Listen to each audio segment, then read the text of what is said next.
Assalamualaikum warahmatullahi wabarakatuh, teman-teman penyuluh Indonesia dimanapun Anda berada. Pada pagi ini perkenalkan saya Ebit Mardona ingin menjelaskan resume apel pagi kita pada hari ini tanggal 23 bulan 2 tahun 2026. Poin ini pada apel pagi ini yang bisa saya jelaskan yaitu tentang pertama itu tentang penjelasan Perpres nomor 2 tahun 2026. Nah, ini adalah tindak lanjut dari Inpres ya nomor 3 tahun 2025 yang mana semua penyuluh ditarik ke pemerintah pusat.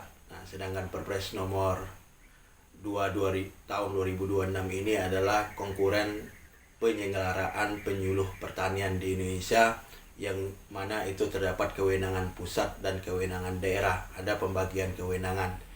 Nah, pembagian kewenangan ini menyangkut untuk ketenaga kerjaan, penyuluh, perencanaan, kemudian penadministrasian dan pembinaan penyuluh itu berada di kewenangan pusat. Sedangkan untuk pengolahan aset di daerah termasuk BPP, Posludes, Denpam, Denplot, dan kegiatan lainnya seperti penilaian BPP itu berada di pemerintahan daerah, kabupaten atau provinsi. Jadi masih punya wewenang dalam hal pengelolaan aset. Makanya aset di daerah termasuk BPP itu tidak boleh dialihkan ya, harus difungsikan kembali menjadi BPP. Nah, terkait hal ini karena masih berlakunya ya Undang-Undang nomor 23 tahun 2014 ya tentang pemerintahan daerah, makanya penjabaran dari Perpres ini masih di dalam Kemendagri nomor 900 ya tahun 2025 tentang pembagian kodifikasi dan lain untuk penganggaran dan lain sebagainya. Kemudian di dalam Perpres ini itu menyangkut juga kuadran penilaian kinerja penyuluh, itu ada porsi daerah ya. Jadi ada 40% penilaiannya berada di pusat Kapuslu, 40% di BBRMP provinsi, dan 20% di dinas kabupaten kota. Makanya penyuluh tidak bisa lepas dari dinas ya, dinas pertanian, karena ada hak mereka untuk menilai perilaku penyuluh ya, dalam hal ini hasil pekerjaan dan perilaku penyuluh. Kemudian maka harus ada sinergi ya antara penyuluh dan dinas pertanian. Yang kedua yang ingin saya sampaikan seperti biasa adalah medsos. Itu sudah diulang-ulang lagi oleh Pak Kapus bahwa kita medsos ini penting ya, harus diupdate. Makanya di akhir Februari kita akan lihat, katanya kita akan evaluasi apakah sudah sampai minimal 1000 followers. Makanya bagi teman-teman penyuluh mohon saling membantu agar subscribe dan followernya sampai 1000 follower.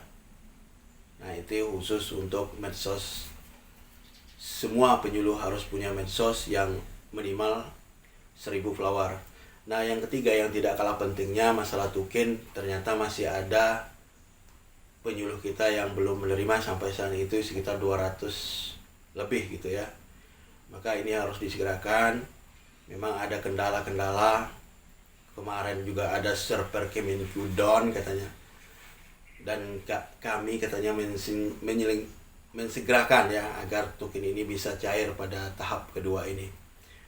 Dan ada juga mungkin selisih tidak sesuai ya dengan grade yang berlaku, maka ini juga akan sudah dikirim GPOM-nya agar segera diisi.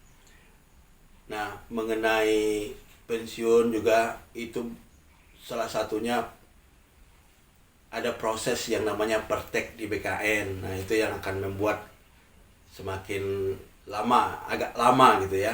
Nah, yang masalah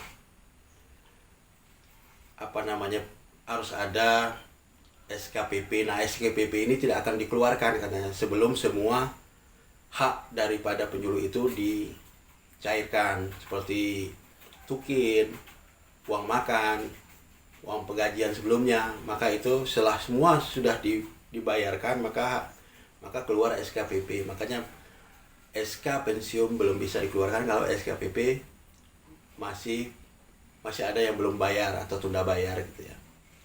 Nah, selanjutnya mengenai P3K, jangan dicermati juga bahwa usia untuk P3K ini BUK-nya 58 tahun dan tidak menerima pensiun. Nah, itu harus digarisbawahi juga. Nah, mungkin itu yang bisa saya jelaskan resume pada hari ini karena cukup panjang ya. Terima kasih, salam selalu untuk penyuluh pertanian di Indonesia.